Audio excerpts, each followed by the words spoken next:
Welcome to the Alternative Leader podcast. My name is Mary Williams and I'm the Mind Architect. I'm also founder of the Alternative Leader Academy and author of It Begins With You. This podcast is dedicated to inspiring the leaders of today to lead with intention, both in their personal and their professional lives. My guests from across the world share their challenges, their knowledge and their experiences so that we can learn from these powerful insights to help us lead with strength, determination and compassion.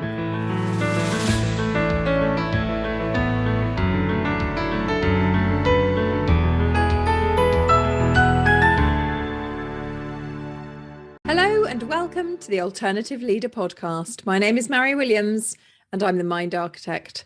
Today's guest is Joel Stone. Joel had a difficult childhood with a father with bipolar, slowly learning over the years of his childhood the difficulties and challenges that meant not only his father faced, but he and his family. He talks about the challenge of losing a friend to suicide just before going off to university, and how the resilience and drive of both his childhood and his life have pushed him to own one of the best marketing agencies out there, Codebreak. We also talk about Joel's amazing wife, who runs a zoo, his dog George, who sometimes joins in on the podcasts, and all of the challenges that entrepreneurs face, especially when you might come from a background where you think you're not good enough or you can't possibly do it. Joel is here to tell you that's just not the case. Okay, so Joel, would you like to begin by telling us your story?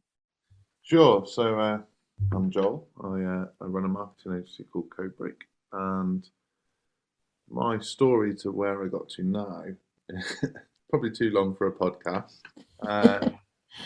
But essentially, I was born into a considerable amount of turmoil. So 3 months before I was born, a week after my parents got married, actually. So they got married because my mum was pregnant with me. So three months before I was born, my uncle committed suicide, my dad's brother. So I was born into sort of a really unhappy, weird environment. And that was also a trigger.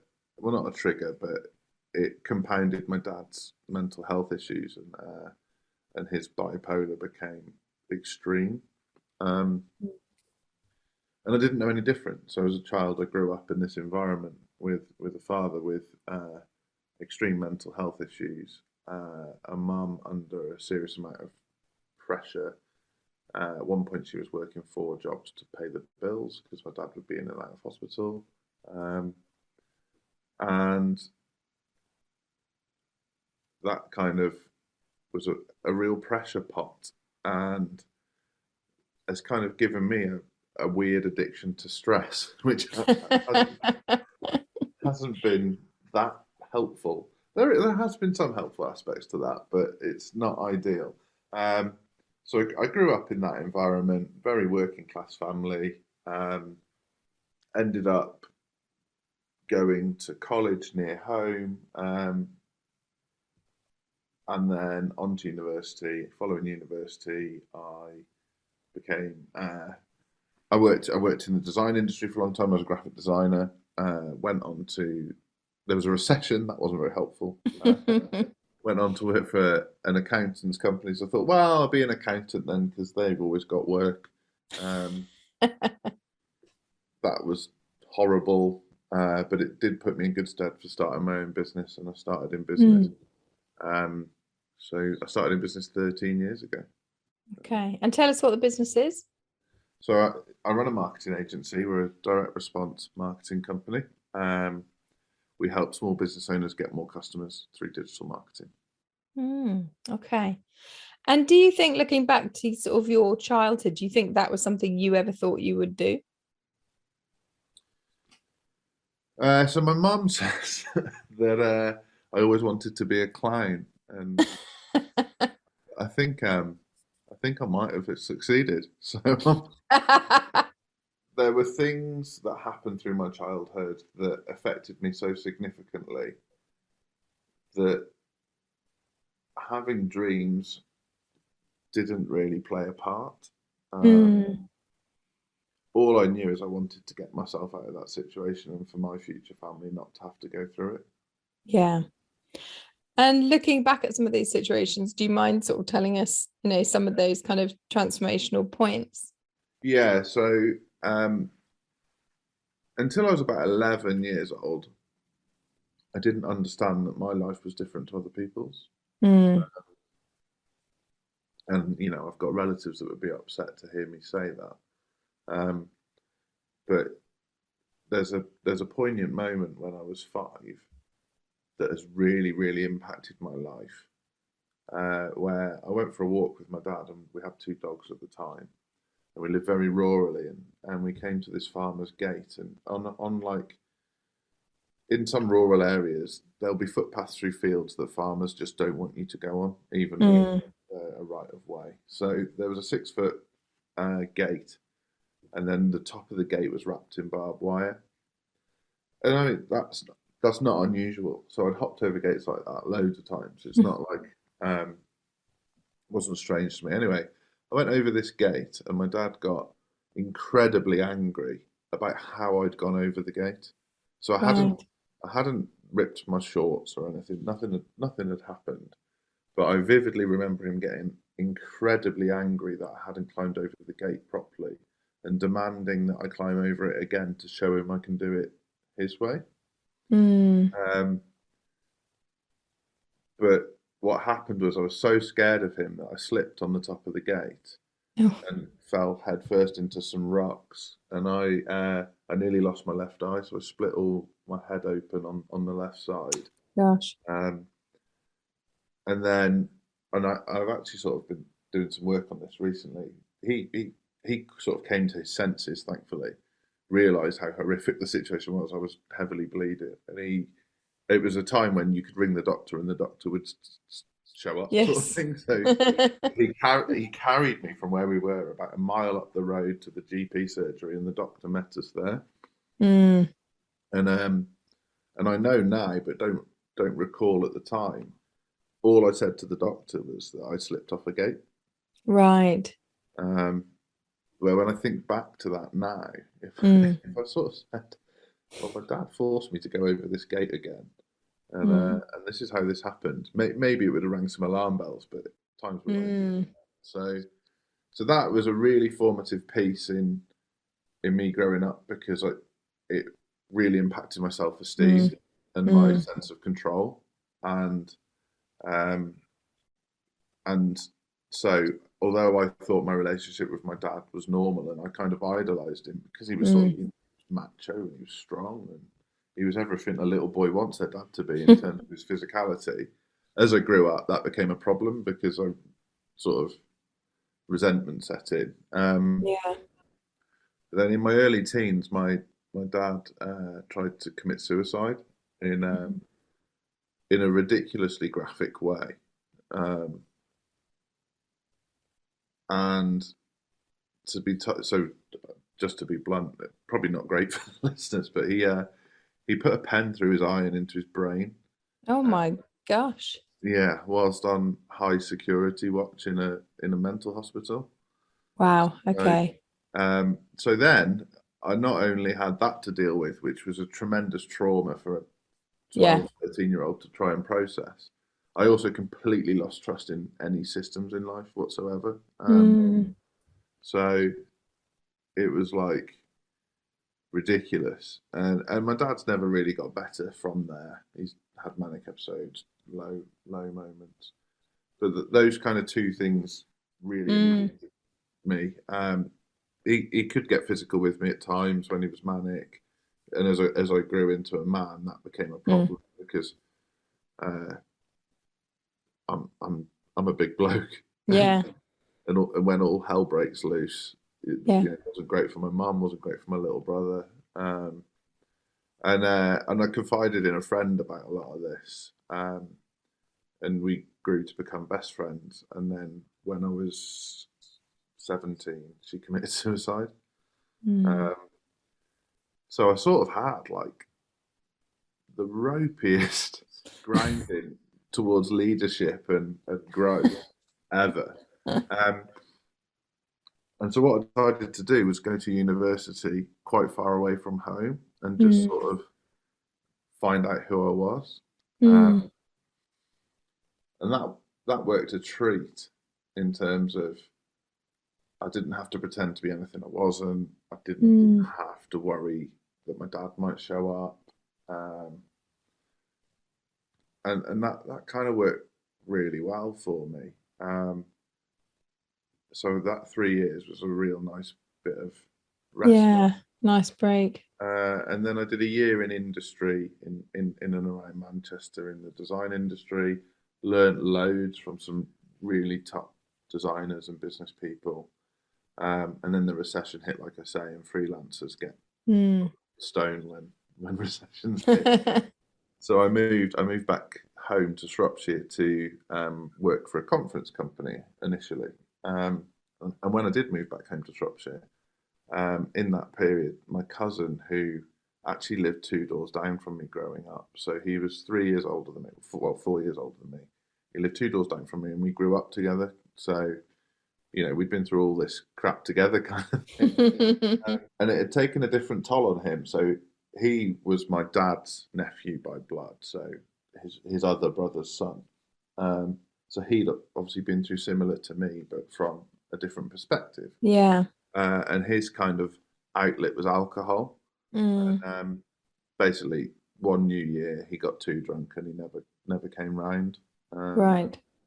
So at sort of 22, having got away to university, sort of got my head around who I wanted to be and what I was doing, I was a little bit back to square one at that point.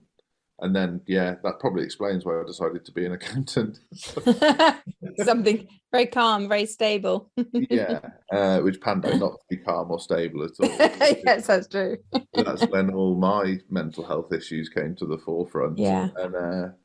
And I got diagnosed with depression, had real issues with anxiety, suicidal thoughts, the whole shebang. But I was very lucky or unlucky, depending on how you look at it, to have experienced quite a significant amount of suicide in my life. Yeah. That it protected me from doing it myself. Yeah, because you didn't want to do that. Yeah, like even when I've been at my worst, I knew I wouldn't. I knew the devastation it would cause. It's fascinating, just sort of, going back through that story a bit. I really it really resonates with you when you say, I didn't know any different as a kid. My mother obviously had severe mental health issues, and I think probably would have been diagnosed with bipolar, was diagnosed sort of very, very late on at kind of 68 or something, and then they kind of took it away and they went, oh no, it's dementia, and we all went, no, no, you had it right first time, it might be dementia as well. But that's always been there. And my eldest daughter actually has a diagnosis of bipolar too, and I think it's interesting, isn't it, how much more is known now. So when my daughter was diagnosed, there was just so much help and support, and she's incredibly mentally healthy now. I mean, just incredibly so. And I think that support just wasn't there sort of years and years ago. But I certainly remember, my mother used to wake us up in the night and just dump us in the car and then drive off, miles, like, oh, we're going to go to Scotland. And we just thought it was a really fun adventure. And we didn't go to school, so we weren't missed at school. We were supposedly home educated, but that didn't really happen either. So I totally resonate with that kind of, well, that's just my parent, and that's what happens, isn't it? So I really resonate with that, and also that kind of complete loss of temper over something absolutely minor. That really resonates. It's interesting how you said that you felt it, you needed a kind of sense of control. And again, I see that a lot in clients, and again in myself, when people have had these kind of chaotic childhoods. And it is really interesting again that you then went into accountancy, because it's kind of 2 and 2 is 4, that kind of, let's just have some consistency, stability. I remember in my 20s, it sounds really sad, but just loving doing some data input, because it was just, I just have to put this information in those boxes and I can kind of tick it off as done. There's no instability to it. And I don't know if you have this, but I notice that now I'm still not as okay with transitions as I would like to be. So if I have a plan and then someone says, oh, we can't do that now, it will take me just 5 or 10 minutes to kind of adjust round in my head, even if immediately I think, oh, that's a much better plan. I have to kind of do this little adjustment of going, oh, okay, I'm changing from this to this. Is that something you struggle with? So I'm obviously working in marketing and being a graphic designer. I think my outlet prior to wanting stability was creativity. Yeah. The problem, if you've at the time got undiagnosed mental health issues and mental health issues around you and you're creative, is it is chaotic. Creativity is chaotic. It's not consistent. It's not structured. And so, yeah, my logic with the accountancy was this is structured. There's a clear career pathway. I'll be happy doing that because, but the opposite was true. Yes. So I definitely like control. And, I like to think I'm not a control freak. One, because my wife wouldn't let me be. She's really good like that. And two, I have a business partner, so my decisions are shared. Yeah. But that's taken a lot of work to get comfortable with that, and it's taken a lot of. I'm not too bad with change because of the nature of the industry I'm in. Yeah. Constantly, but just that I am uncomfortable with the feeling of a lack of control, and I've had to really work to enjoy that. Yes. And I have got to that point now where actually rather than just trying to put up with that feeling or cope with that feeling, I've learned to enjoy it. Yes. And I'm like, I've become one of those people. I'm the guy who the pebble in my shoe will drive me insane. So it's that whole like something little and irritable, and you won't hear the end of it from me. It'll just be doing my head in. But if a war broke out or someone down the road's been hit by a car, I'm the person to come to. Big things, I'm all good. I've been through trauma, so nothing phases me. Throw me in, I'll sort it out. But little things drive me potty. Do you know, that's so interesting, because as you say that, I'm thinking, I'm exactly like that, but I would never have thought about it in the way that you've expressed it. I was moaning to my son, I hurt my back a year ago, and I've always been, like, say, the person, I lift desks upstairs on my own, nothing has ever held me back. And I was moaning away about my back, and my son said to me, "Is your back hurting, Mum?" And I just went, "Yes, it is," or whatever. And he went, "Yes, I do know it is, because you keep talking about it. But you're right. If anyone else is in trouble or something needs done, I can actually put myself through a huge amount of physical and emotional discomfort to get the job done." It's really interesting. I had absolutely never reflected on it like that. Actually, that's a really interesting way of thinking about it. But you're absolutely right. And actually also resonates with me, that journey to being okay of not being able to be completely in control. And if I know my older children, who are kind of nearly 30 now, they say that in when I was in my 20s, so I was a very, very young mum, they would have kind of a little cleaning up job each night to do. And they said literally, like, you had to pick up the rubber and the pencil, and they went in a particular place in the drawer, and that was where they had to go. And they all feel that actually it's given them a level of anxiety kind of growing up with that. But actually I'm not like that at all now. So I can see that progression, like you say, of letting go of control and being able to say, kind of, as long as I'm safe, kind of, it's okay. And sitting with that discomfort, and like you, and interesting with the marketing, like you say, with it changing, and I guess the same in my job, that recognizing that actually it'll probably be okay, and good things might come out the other side of not being in control. So I think that's a fascinating way to look at it. I'm thinking of all the clients that I see that have that need for control, and yet obviously when they step into working with me, they have to let that go, because they have to go with the process. Do you see that in marketing when you're working with clients, that they kind of want to come in almost saying, "I want you to do this, this, and this," and you have to sort of say, "Well, actually, what you need is actually this, this, and this"? Yeah, I'd say 8 out of 10 clients will come in and say, "This is what I want you to do," and I'll be like, the analogy I use is, you go to the doctor and tell them what's wrong with you.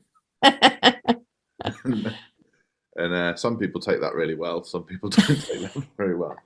But they're like, "Oh, I just want some Facebook ads." Well, why? Well, I've heard they're good. Oh, that's not how this works. Yeah. And but equally, I'm aware that I have that about me. Mm. So I've got very Yeah. I very deliberately say, well, you're the expert, you do it, to the people that I employ or outsource to. And so I understand it. I appreciate it's hard. Yeah. But like you said, there's so much joy to be had from letting go.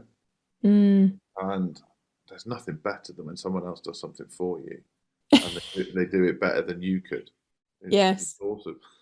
Yes, I know exactly what you mean.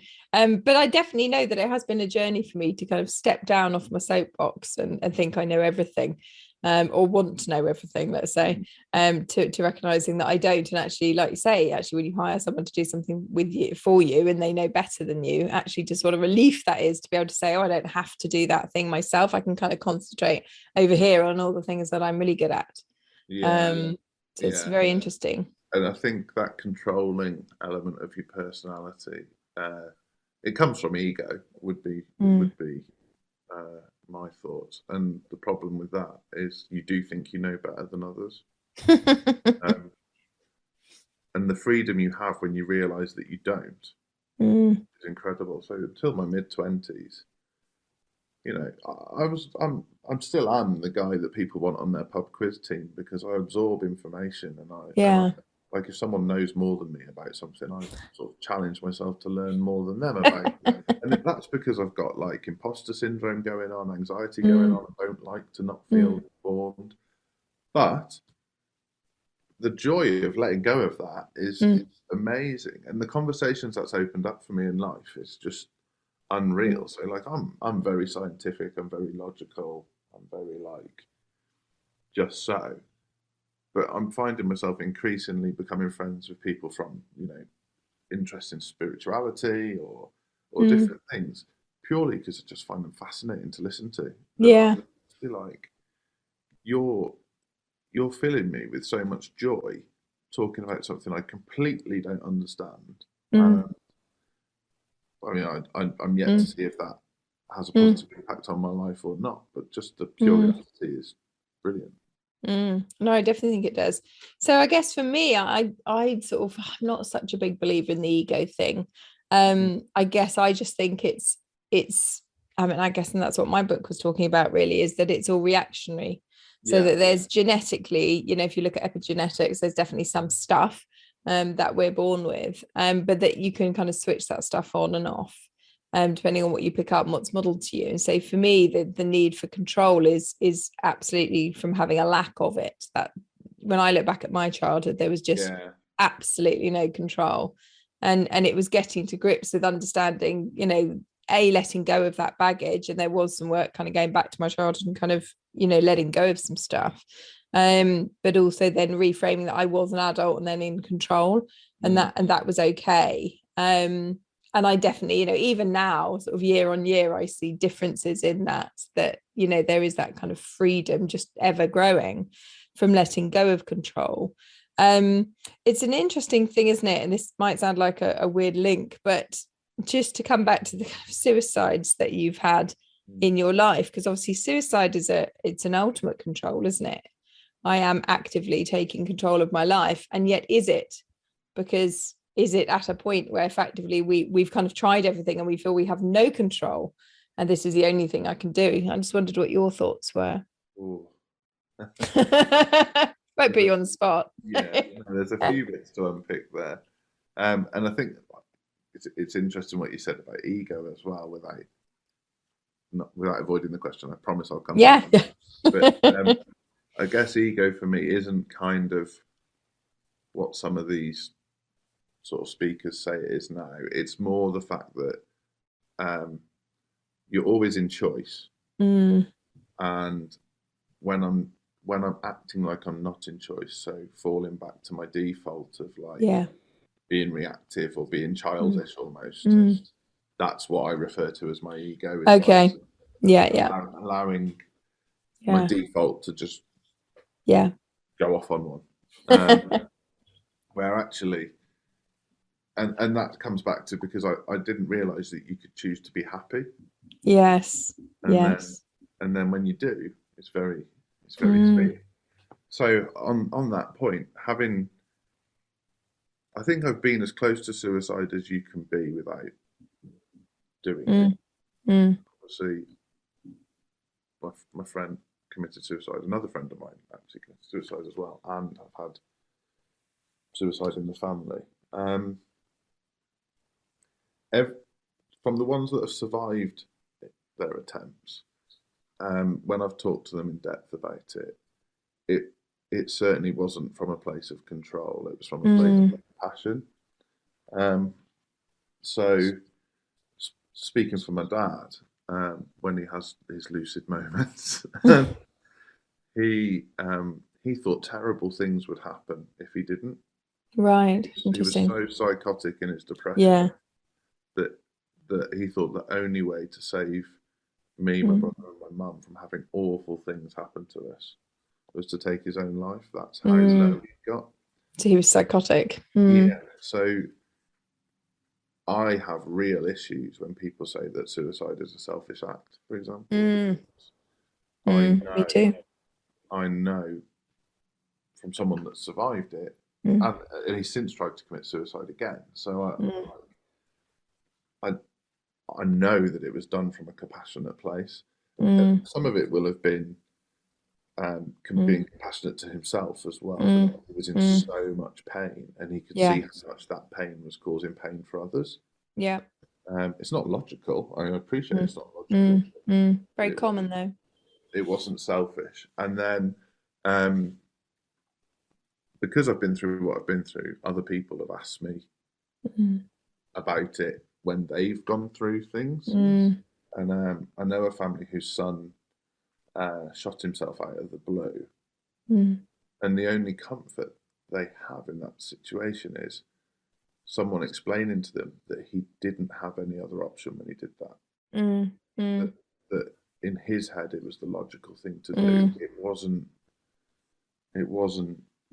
done out of malice or spite. And I appreciate that there are examples of people who have done something silly in the moment, a reactive thing.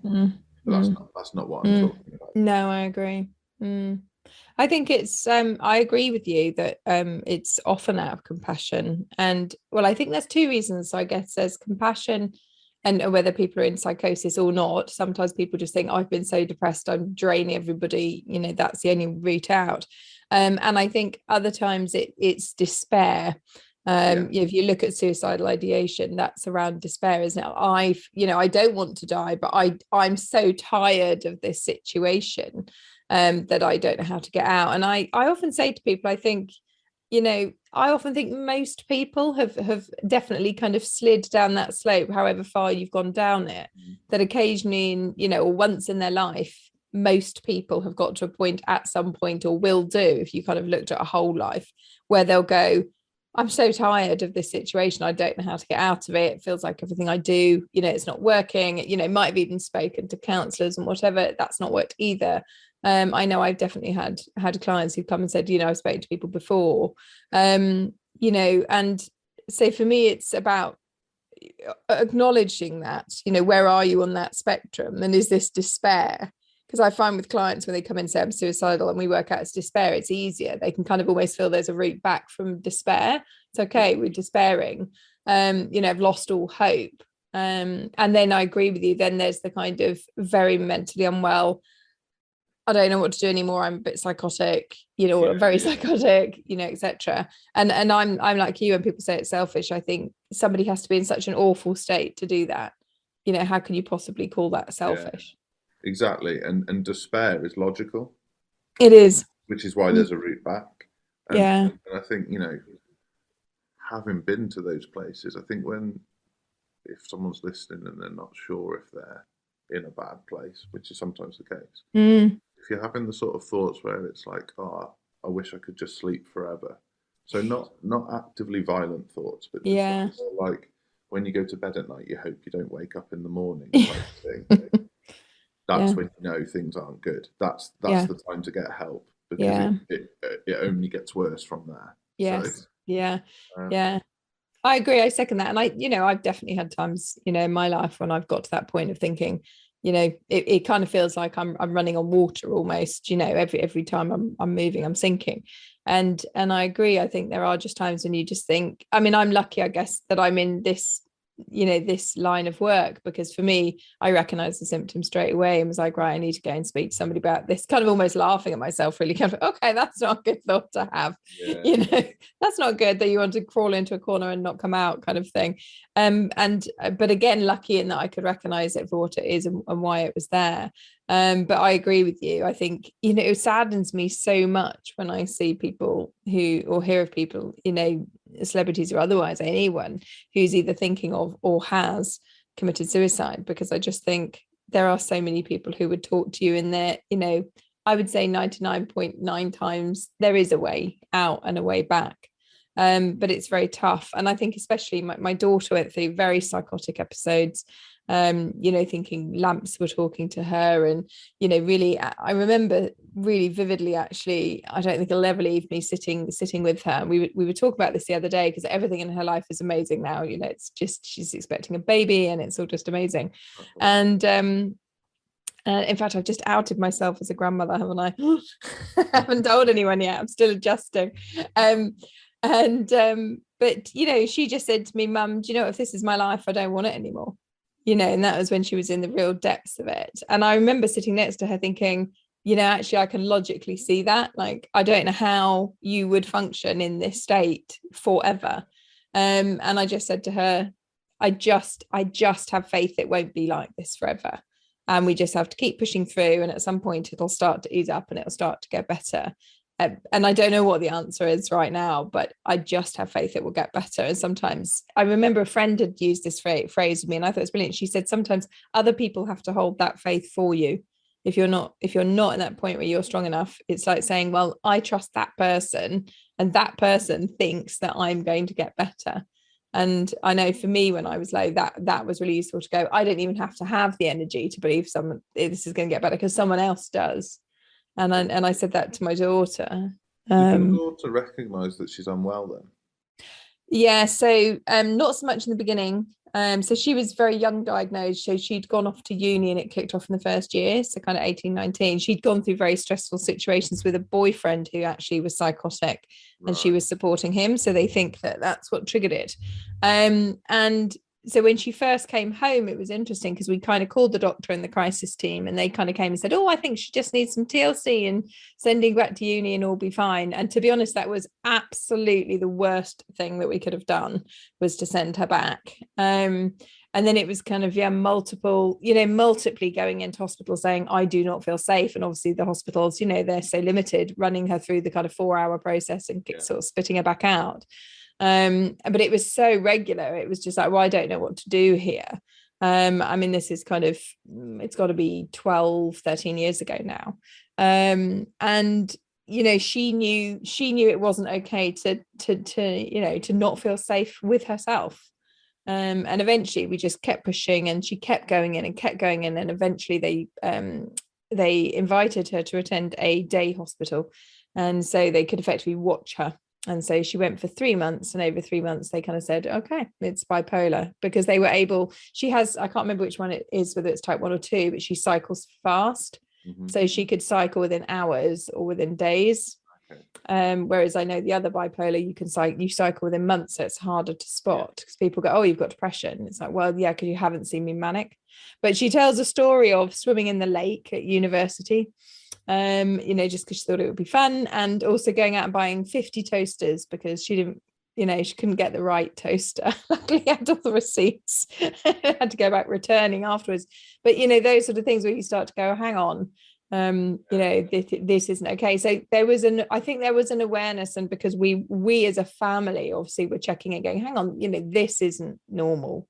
But yeah, you don't have that support around you, and you don't have that awareness. I mean, she was laughing at me just literally a couple of weeks ago. I was over there and I was just a bit overtired and getting a bit hysterical and laughing, and she said, you know what, Mum, if you have bipolar, I think you were going a bit manic now.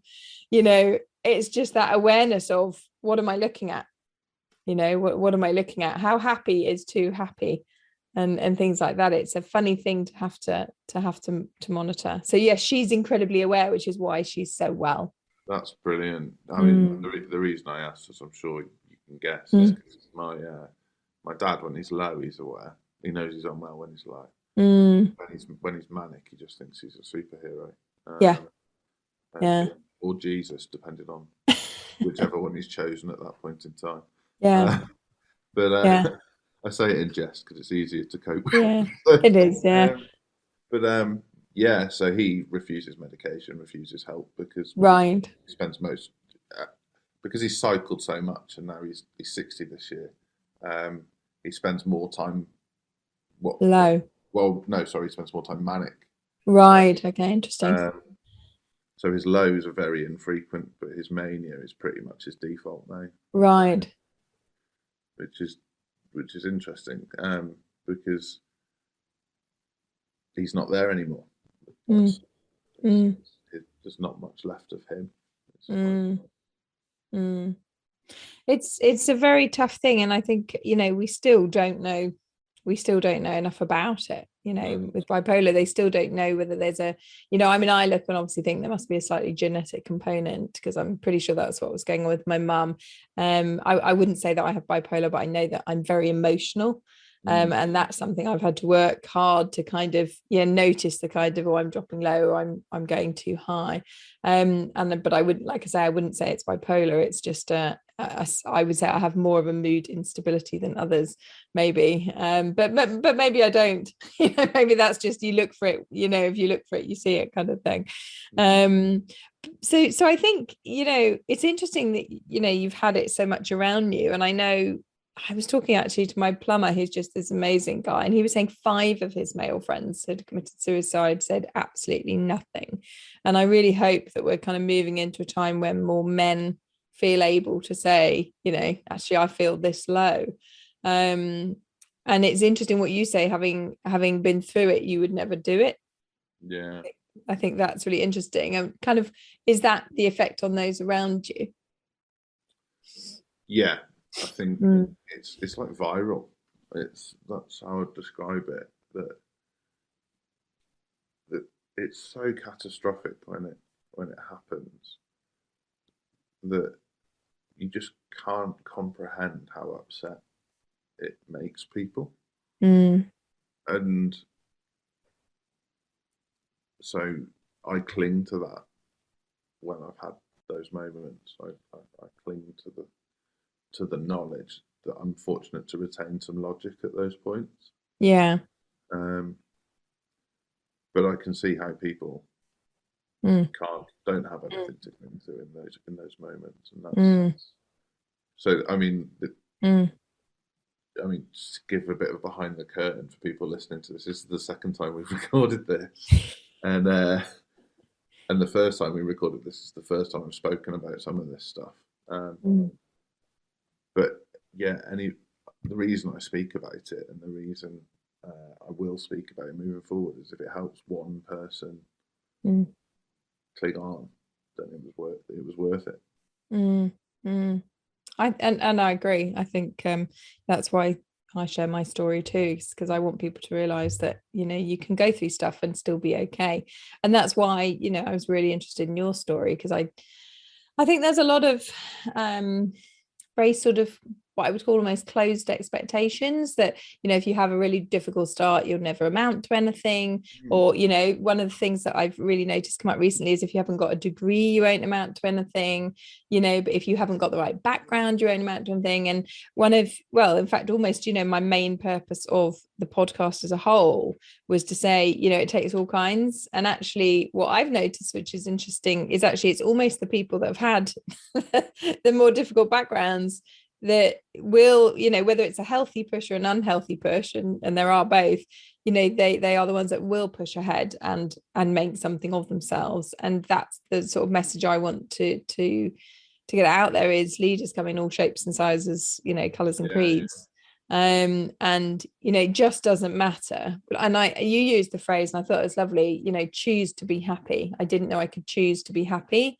And I think and I actually want to separate that out from your kind of inspirational quotes and that kind of, let's be positive and let's wake up each day and have 3 affirmations, and all of those things, are useful in their own ways. But there is something that's, if you can actually choose to be happy, that, sinks right into your core. And that's the lens that you decide to look through your life with. And, that's one of the things I do with my clients. It's powerful, isn't it? It's powerful stuff.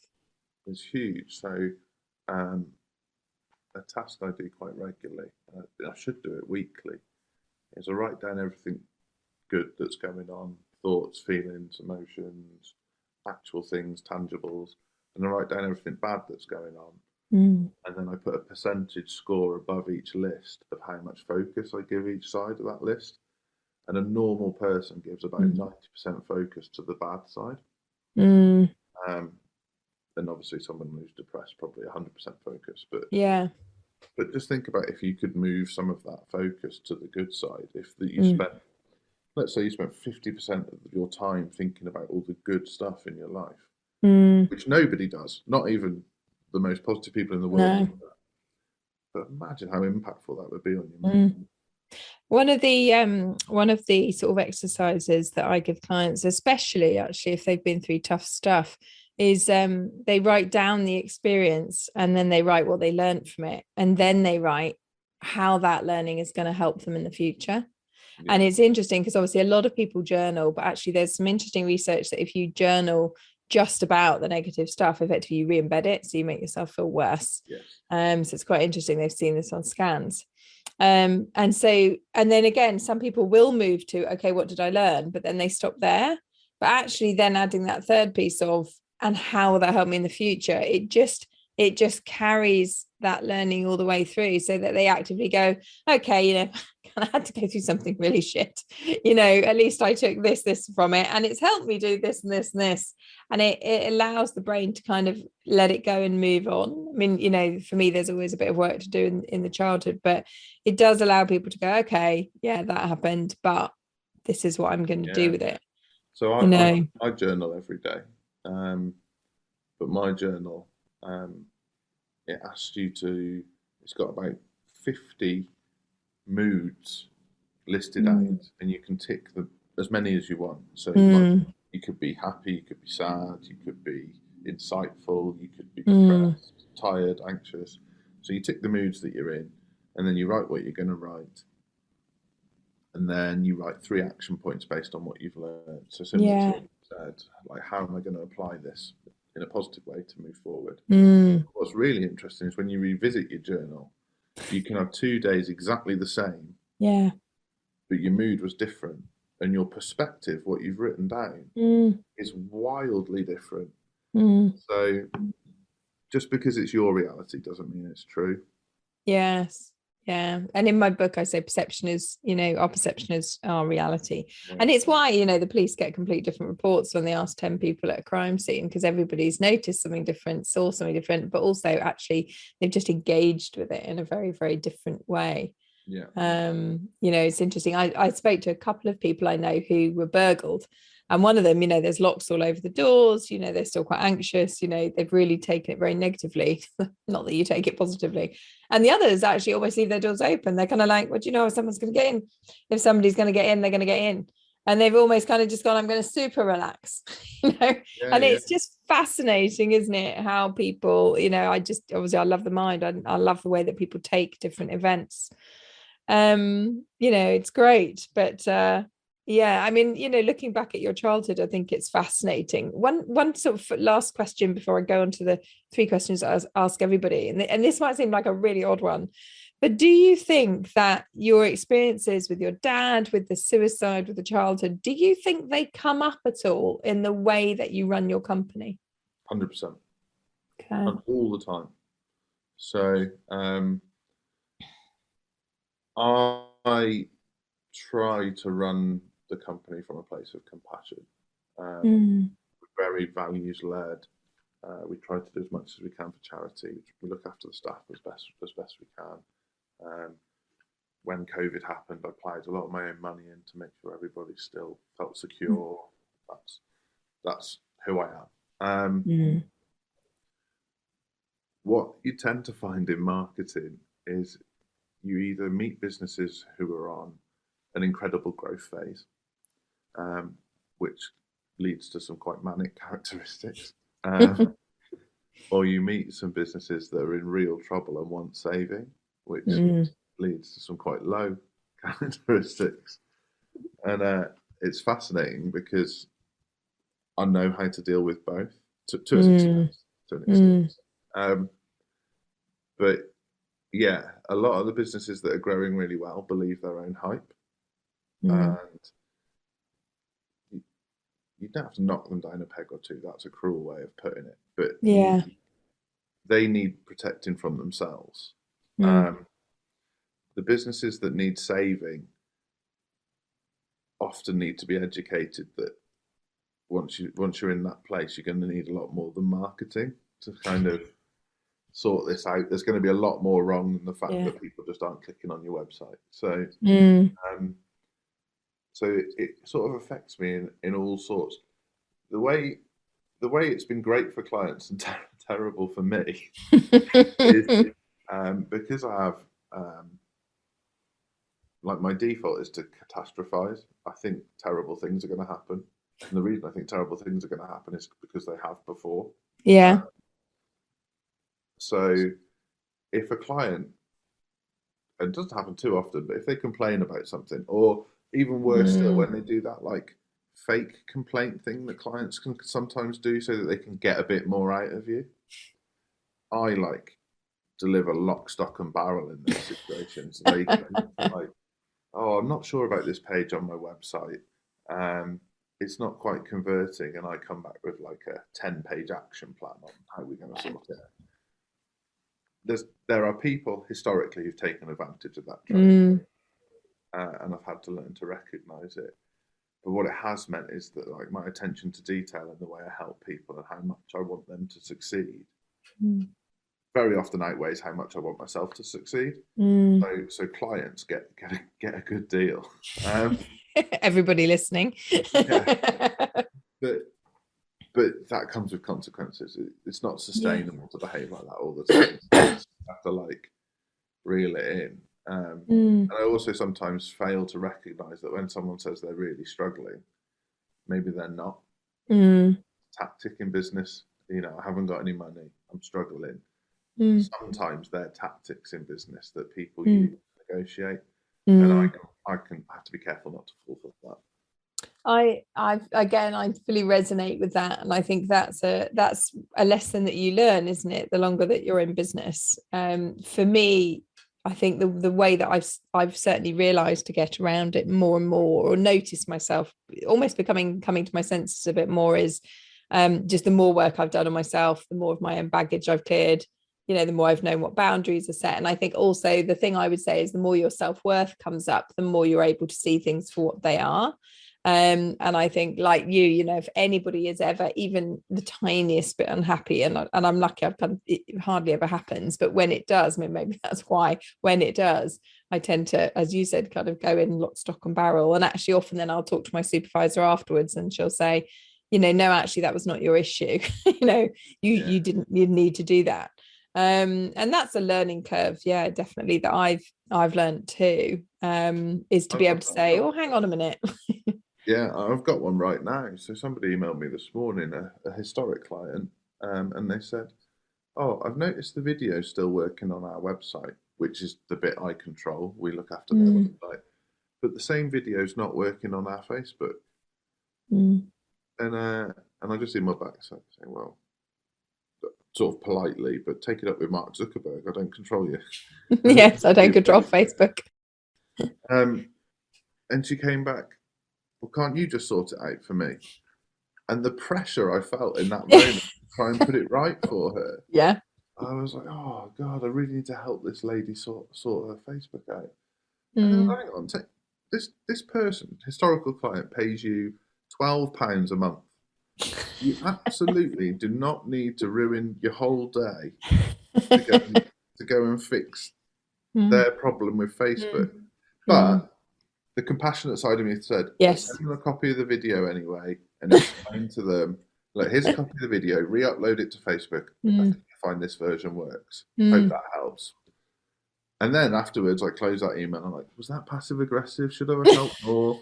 And, Yeah, I definitely understand that. It's I guess the way I've seen it is and obviously my work's different, but I want people to reach the end of their journey and be happier, so I'd rather do too much than too little.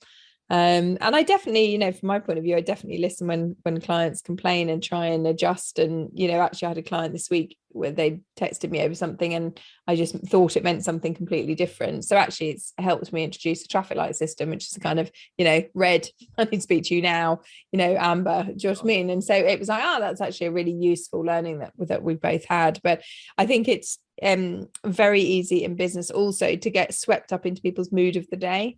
So definitely I see clients having a bad day, everything's not going so well for them, and clients who are having a good day, everything's absolutely amazing. And I'm very lucky that like I say, 99.9% of my clients will say, I'm having a bad day, and they need a bit of pep talk or a different solution. But it can happen, like you say, that they take it out on you.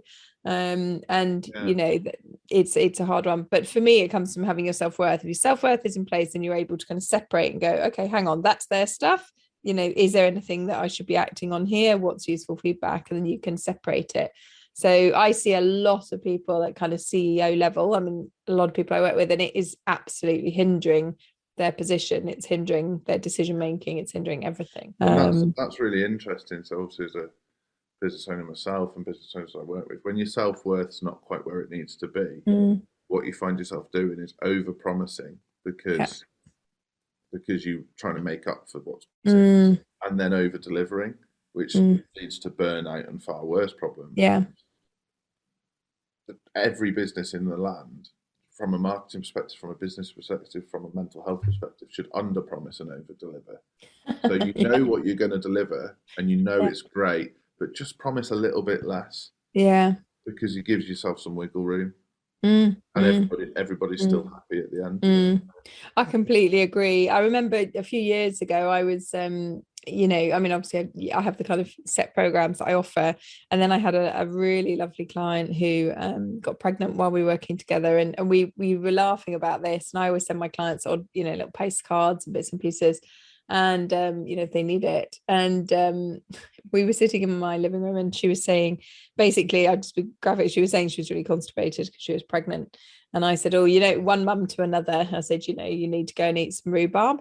And we were, having this real laugh.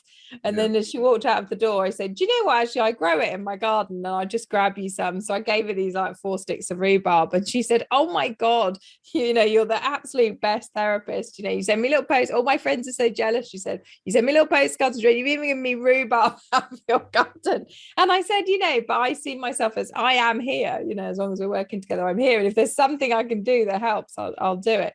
So I think, but it is being able to judge where that stops and where it doesn't. So I think it's a continuous learning curve, isn't it, as a business owner, really. And that's why I've just started a Facebook group for entrepreneurs and leaders, and it was kind of bringing the two ends of the scale together, sort of seasoned leaders and new entrepreneurs, so the leaders could kind of go, oh, maybe don't do that, or catch yourself doing that early. So many little tactics that you don't know at the beginning, like if somebody emails you, don't email straight back.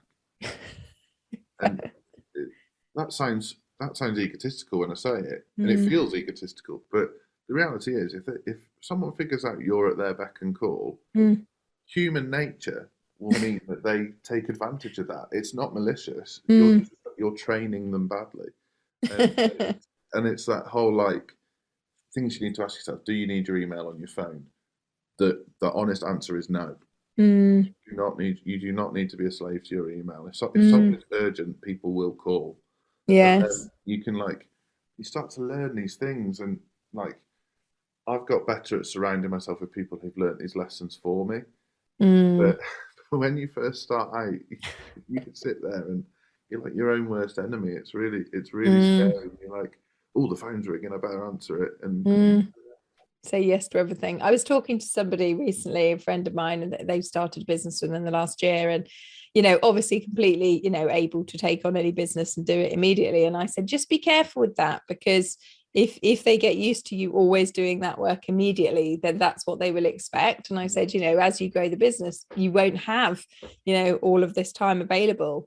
And it's quite interesting because they've just suddenly hit a glut and they are, oh my God, I've got like full-time work for, the next 4 weeks kind of thing. And I was like, and you need to end at 5 or, end at your end time, you need to still eat, you need to still sleep, you need to still do this. And, the idea is that you are building a business that is an everyday business and you will book in holiday and all this sort of thing. And it's so funny, isn't it? Trying to get entrepreneurs to adjust from that. And I said, we've all been through that journey and we just kind of have no boundaries. Work every hour God sends, and you learn the hard way. So yeah, that this in depth on our podcast, because I say, like, my life is led by my diary. It has to be, but in order for that to be effective, I have to make sure that the gym is in there, lunch is in there, that downtime is in there, date night is in there, all these things. So they all go in first. Before any of my appointments, meetings. And to move that personal stuff there has to be a really good reason. Because if you don't put it in, it doesn't happen. Things start going wrong.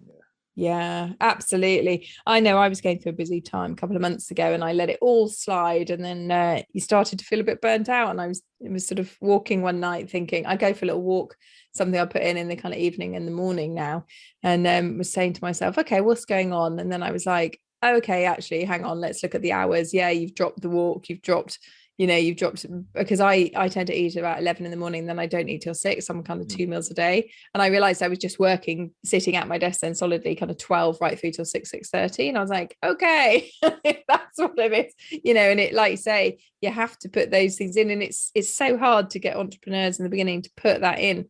You need to do this. And yes, there will be the odd time and you work an evening or you work a weekend, but it needs to be the odd time rather than the norm. But it's fascinating. And I guess, from your point of view as well, having watched the kind of mental health issues, obviously more serious than kind of, people working too hard, you have a keen awareness of keeping your mental health in a good state, how to do that. Yeah. And I think everyone has that responsibility. Yeah. Which is probably a harsh thing to say. No, I agree. But I think something you said there that I definitely do is I convince myself that when I'm working hard for people, I'm being a good person. And so then I let things slide. So it's like, I'll skip that lunch, or I won't have a cup of tea, or I won't go to the gym this morning. But it's all justified because I'm really helping someone. Yeah. But what happens is everybody else starts to suffer. So my wife starts to suffer, and the dog starts to suffer, and then I stop doing little bits around the house that I normally do, and then my sleep starts to suffer, and then suddenly eczema starts to flare up, and all these things. Chain reaction. It was like all because I helped someone a bit more than I should. It's like, well, choose to be better than that. And it is hard. It's really hard. It is hard. Joel, it's great. I think we could talk all afternoon, so I'm gonna stop talking to you. But before I do, there's 3 questions that I ask everybody. So the first one is, thinking about those moments in your life where it's felt really challenging, is there a sort of book, a film, or a piece of music or all 3 that have helped you through? Yeah. So my favourite film is called A Place Beyond the Pines. It's got Ryan Gosling and Bradley Cooper in it, and it'll make perfect sense when I explain. It's a film in 2 parts. The first half is about 2 blokes and their respective lives. So one works for a travelling circus, the other's a policeman, and their lives become entwined because one decides to be a bank robber. And so, the circus guy decides to be a bank robber. Otherwise, it'd be a really weird film. And then the film kind of just stops halfway through, skips forward 17 years, and it's all about how the actions of the parents have affected the children and how they've turned out. And I've never seen a film like it. I've never known a film to do that, and hardly anyone's ever seen this film. Interesting. It's a beautiful film. It's very clever. It's definitely a Sunday afternoon one. It's a bit slow, so if if you sort of like Fast and the Furious, maybe give them a swerve. But for me, it really resonates with kind of what I've been through, Yeah. and the choices I had as well. So, you know, I think it's fair to say I've had plenty of choices where I probably could have gone down the route of alcoholism, drug addiction, crime, but I've sort of chosen to not do that. And that's kind of what this film's about. Interesting. It that sort of switching back and forth reminds me of This Is Us. Have you watched This Is Us? No, I've been told to. You should. So that's a really similar thing. I would genuinely say it's in my top 5 of TV, and I'm actually really critical of what I watch on TV. But it's a very interesting thing where you look at the kind of the grown-up children, and then it will flip back to the parents, and even slightly before the children were born, and kind of, you know, what made the parents do what they did as parents, and then what's the repercussion kind of 30, 40 years later. Yeah. I certainly found it incredibly cathartic almost watching it, you know, that it really made me, not only as me, but me as a parent, reflect on kind of who I am, you know, and what I've done, kind of thinking that was a good thing as a parent, which, you know, may or may not turn out to be not such a great thing. You know, for me, having my kids, you know, 10 minutes tidying up each night and putting everything away, and it was a great thing. What they're saying is, yeah, but it showed us that you were really anal about where the pencil and the rubber went in the drawer. So it's I think you would enjoy it. Interesting. I think on that kind of point as well, like, I don't have any resentment to either of my parents. No. Everything is just is. Mm. And so sometimes I think when you're kind of trying too hard, that's when it's wrong. Yeah. And yeah, I agree. I definitely as a parent of 5, I've come to the conclusion, you know, you are gonna screw your kids up somewhere. And it's about, for me, it's about helping them access support to unscrew it, you know, when they're older. But there is that kind of conversation of, yeah, you know, I actually went in, I've done my absolute best. I'm sure there's stuff I've messed up, and I can admit that. It is actually now your responsibility to go and sort out the bits that you need to go and sort out, as I've had to do for me. You know, and my son I remember being really cross with me when I said that. And I said, no, because this is your life journey now. I can't come into your life and say, I think you need to sort out this, and this, because they may not be the things you want to sort out. But I'm the same as you. I have no grievance. You know, I'm very warm-hearted towards my mother. I think she was somebody who really, really struggled. You know, and I have sadness and compassion for her, really. But yes. So the second question is, if somebody's listening, and this can be about anything at all, but if somebody's listening and they think, oh, I feel really inspired, what's a tip that you would want to give them to take away? It might be something about business, it might be something personal, something they could literally action right now. So I've stolen this one from Ollie Ollerton from SAS, Who Dares Win. But it's just brilliant. So if you're worrying about something, could be business, could be personal, could be anything, write down all the things you're worrying about, and then cross out the ones you can't control. You'll be amazed how short that list becomes. And then the ones you can control, you can do something about. So it makes you feel immediately better. Yeah, that's lovely. I like that. That works for people who are really struggling with mental illness, and it works for people who are just can't find their car keys. That's great. I love that tip. Yeah. Okay, and the third one is, if you were standing in front of the world leaders, what would you say to them? Oh, that's really hard.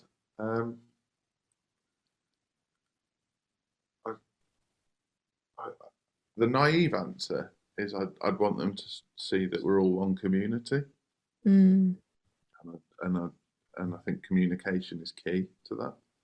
And I think I'll stick with that naive answer. I realise that. I mean, I'm not going to be stood in front of all the world leaders, so this is fine.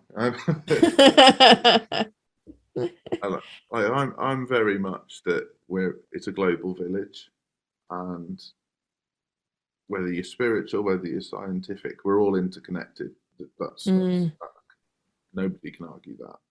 And what happens in one place affects people in other places. And until we start realizing that, there's always going to be poverty, wars, problems, corruption. And I'm not saying I'm not saying we suddenly have to be socialists. I just think that level of compassion and communication sometimes doesn't exist, and Yeah. particularly at high level political levels, because they don't think that option's on the table. Mm. And then I guess the other bit to that is, you can't really judge someone until you've spent a day stood in their shoes. Yeah.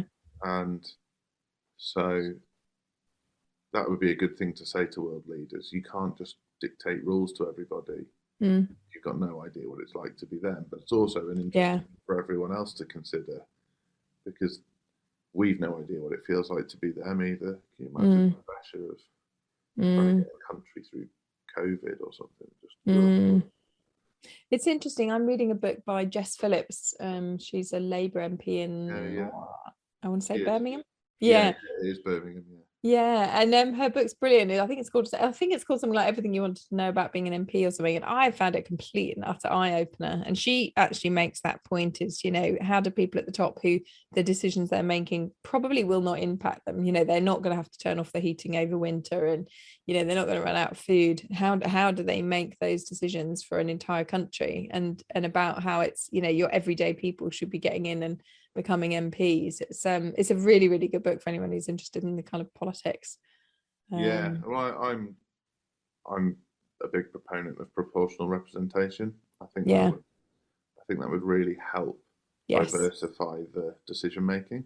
I agree. But I think we're a long way from that happening. Yes, I agree. I think I'm terrible in politics. My son studied it, and I was horrified when I found out we didn't have that. I know that sounds incredibly naive, but I just went, "What do you mean? Why? How can someone get in if they haven't had all the votes, whatever?" And he was like, "Well, it works like this, Mum." So yeah, absolutely fascinating. But anyway, we've talked a long time. Joel, thanks so much, and thanks for recording me with me again after the kind of recording it glitched, and so I really appreciate it. But luckily, you and I are both saying we couldn't remember the original conversation, so it's been really nice to have a whole new conversation again. No, thanks for having me. It's been a pleasure. No, it's great. And where do people find you? So you can find me on Instagram, Facebook, the usual places. If it's for business, visit codebreak.co.uk.